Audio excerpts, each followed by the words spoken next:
प्रयास ये है कि बिहार और भारत में खास करके जो बहुत सारे ऐसे इम्पोर्टेंट स्थल हैं जिसको टूरिज़्म ने कवर नहीं किया है, और उसको हम लोग एक रोड मैप जिसको बोलते हैं टूरिज़्म के, उस पर लेके आए। उसी प्रयास के थ्रू ये शारदा जो लाइब्रेरी हमें लालगंज में पता चला, जो पंकज मंडल हमारे बिहार टूरिज़्म के गाइड हैं उन्होंने बताया था, तो मैं पहली बार यहाँ 15 मार्च 2020 को आया। जब मैं यहाँ आया तो इसकी हिस्ट्री बहुत रिच है। उस समय गांधी जी और जो हमारे देश के राष्ट्रपति, ऐसे लोगों ने यहाँ विजिट किया है। तो बाकी जो इससे जुड़े हुए लोग हैं, आप इस डॉक्यूमेंट्री को देखेंगे, उसमें उन्होंने बहुत कुछ बताया है इस लाइब्रेरी की इम्पोर्टेंस के बारे में।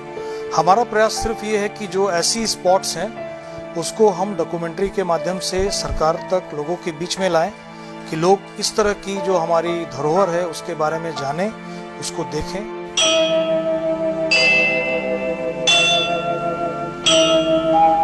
आदिदेव नमस्तुभ्यं प्रसीद मम भास्कर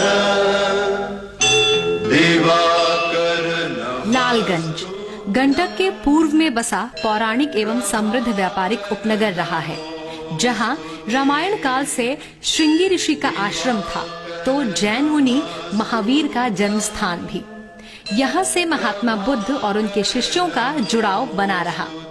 गुरु नानक देव, जमाली कमाली शाह, डच और तो और अंग्रेजों की पहली कोठी भी इसी लालगंज की माटी में घुली मिली है। किंतु आज हम आपको एक ऐसे जीवंत विरासत से मिलवाते हैं जो सरकार के उदासीन रवैये का शिकार है। जी हाँ, हम बातें बताएंगे श्री शारदा सदन पुस्तकालय की, जो पिछले ही शताब्दी से देश के भविष्य को संवारने में अपनी महती भूमिका निभाता रहा है।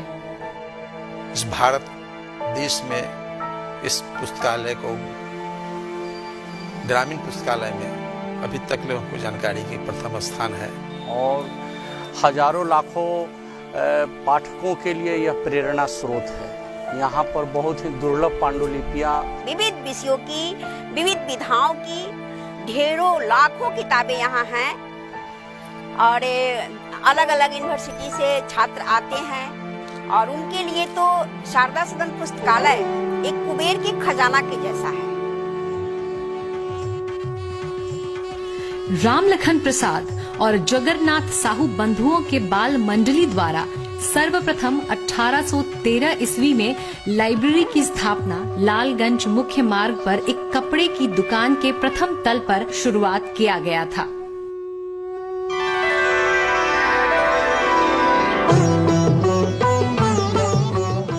मगर नेक उद्देश्य ने अगले वर्ष 1914 में महात्मा गांधी के करीबी सहयोगी स्वामी सत्यदेव परिव्राजक के नेतृत्व में हिंदी हितैषी सभा संस्था की नींव रखी गई, और यही पुस्तकालय को नए भवन में पूर्ण अस्तित्व में लाया गया, जिसका उद्देश्य था हिंदी साहित्य का विकास के साथ हिंदी भाषा को राष्ट्रभाषा का दर्जा दिलाना था।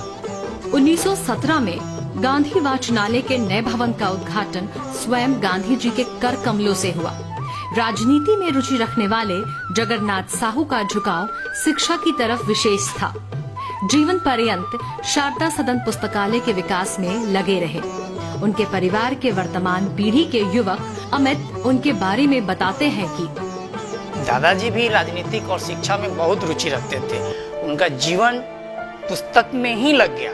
उन्होंने कुछ कार्य नहीं किया अपने विकास के लिए, अपना जीवन को लगाए, पुस्तकालय को निर्माण किए, और समाज से बढ़कर कोई चीज नहीं होती है।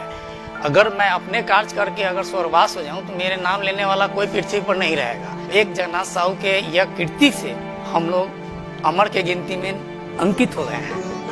1 जनवरी 1924 को तीसरे विभाग, मिलन मंदिर 1930 में चौथे विभाग युवा संघ बनाया गया, जो लगातार अपने उद्देश्यों को पूरा करते हुए आगे बढ़ रहा था।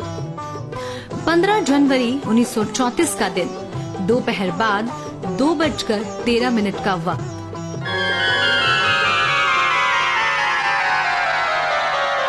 लोगों को ऐसा लगा मानो अचानक प्रलय आ गया हो। रिक्टर स्केल पर तीव्रता आंकी गई 8.4। इसलिए वैज्ञानिक तौर पर महाभूकंप की श्रेणी में आया 1934 का ये भूकंप। सब कुछ सपाट हो गया था। ऐसे में गांधी जी बिहार प्रवास के दौरान स्वयं पुस्तकालय का दौरा किए और सहयोग के साथ मनोबल भी बढ़ाया।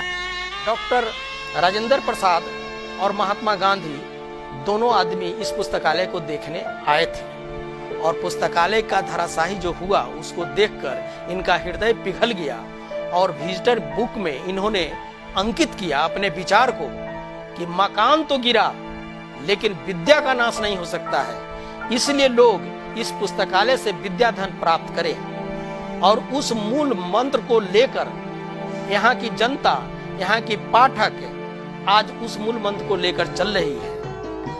1937 में साक्षरता परियोजना विभाग के साथ प्रकाशन विभाग, 1939 में अभिनय विभाग अस्तित्व में आया। 1944 का साल इस पुस्तकालय के लिए महत्वपूर्ण रहा क्योंकि इसी वर्ष ICS अधिकारी श्री जगदीश चंद्र माथुर का जुड़ाव हुआ। उनके संरक्षण में आगे की रूपरेखा बनने लगी। साथ ही हर तरह का सरकारी सहयोग मिलता रहा। 1952 में चलंत पुस्तकालय विभाग, शिशु विभाग, सिलाई कटाई प्रशिक्षण विभाग काम करना शुरू कर दिया था। 1955 में डिपॉजिट सेंटर और 1959 में गांधी स्मारक निधि के सहयोग से सर्वोदय स्वाध्याय की स्थापना की गई। जिस समय हम लोग बच्चा में आते थे तो संगीत विभाग अलग था, उसके शिक्षक भी बड़े ज्ञानी भारती जी करके होते थे जो राष्ट्रीय स्तर तक ख्याति प्राप्त कर चुके थे। यहाँ महिलाओं के लिए उद्यम के भी व्यवस्था थे, चरखा वगैरह, सिलाई मशीन वगैरह का बहुत माने लाइब्रेरी होते हुए भी ये एक अलग तरह का व्यवस्था इसमें डाला जाता था। हम लोग आते थे तो बालकंजी बारी करके होता था, बच्चों के लिए खेल कूद, छोटे छोटे ये टेबल कुर्सी। 16 विभागों वाला ये पुस्तकालय 78,000 से ज्यादा बौद्धिक संपदा का स्वामी है, जिसमें जैन और बौद्ध धर्म की दुर्लभ पांडुलिपियां हैं। इसके अलावा संस्कृत, अरबी, फारसी, उर्दू, हिंदी, अंग्रेजी और बांग्ला भाषा की किताबें जो ब्रेल लिपि में भी उपलब्ध हैं। यहाँ 85,000 किताबों का संग्रह है, जिसमें से 3,000 ऐसे रेयर मटेरियल्स हैं जो 100 साल से भी ज़्यादा पुरानी हैं, जिसमें पत्र पत्रिकाएं उसमें हैं, बहुत सारे मैगजीन्स हैं उसमें जो काफ़ी पुरानी। कुछ मेडिकल की यहाँ किताबें हैं जो 1800 शताब्दी की हैं, कुछ मेडिकल की हमने यहाँ पे देखी है। यहाँ पर कुछ ऐसी पुस्तक जैसे इंसाइक्लोपीडिया ब्रिटानिका है, कुछ हस्तलिखित रामायण है। शारदा सदन पुस्तकालय के प्रांगण में देश दुनिया के प्रतिष्ठित महापुरुषों डॉक्टर राजेंद्र प्रसाद, सर्वश्री मथुरा प्रसाद, अनुग्रह नारायण सिंह, जयप्रकाश नारायण, श्री कृष्ण सिंह, राम वृक्ष बेनीपुरी, विनोबा भावे, उपेंद्र महारथी के साथ लंदन के मरियल लिस्टर, डॉर्वी हथ, eri विटर, miss GS mods, New York के मॉर्गेट पाटर तथा यूनेस्को के AK सुलेमान का वक्तव्य और हस्ताक्षर अंकित है। इस लाइब्रेरी से हम बचपन से जुड़े हैं। मेरा बचपन भी गुजरा है। उन दिनों की बात है जब नीचे टेलीविजन चला करता था और साप्ताहिक फिल्में चला करती थी। हम लोग उस भीड़ में देखा करते थे। एक सुखद वातावरण था। शिक्षक होने के नाते जुड़ा रहा है और पुस्तकालय परिवार से तो बचपन से जुड़ा रहा हूँ। साहू चाचा मेरे यहाँ आना जाना रहता था जब भी प्रखंड स्तर पर जाते थे। तो ये एक समृद्ध पुस्तकालय है, परंतु आज जो इसकी स्थिति है वो एक तरह की जर्जर स्थिति हो चुकी है। लोगों का जुड़ाव इससे, पाठकों का जुड़ाव बहुत ही नगण्य हो चला है। आता हूँ तो इसकी दुर्दशा पर रोना भी आता है, परंतु हतोत्साहित नहीं हूँ, प्रयासरत हूँ। समृद्ध धरोहर रहा शारदा सदन पुस्तकालय सरकार के मुंह फेरने की वजह से तकनीक के दौड़ में पिछड़ रहा है। किसी शायर ने क्या खूब लिखा है, रख सको तो एक निशानी हूं मैं, खो दो तो सिर्फ एक कहानी हूं मैं। इस अजनबी दुनिया में ख्वाब हूं मैं, सवालों से छोटा सा जवाब हूं मैं।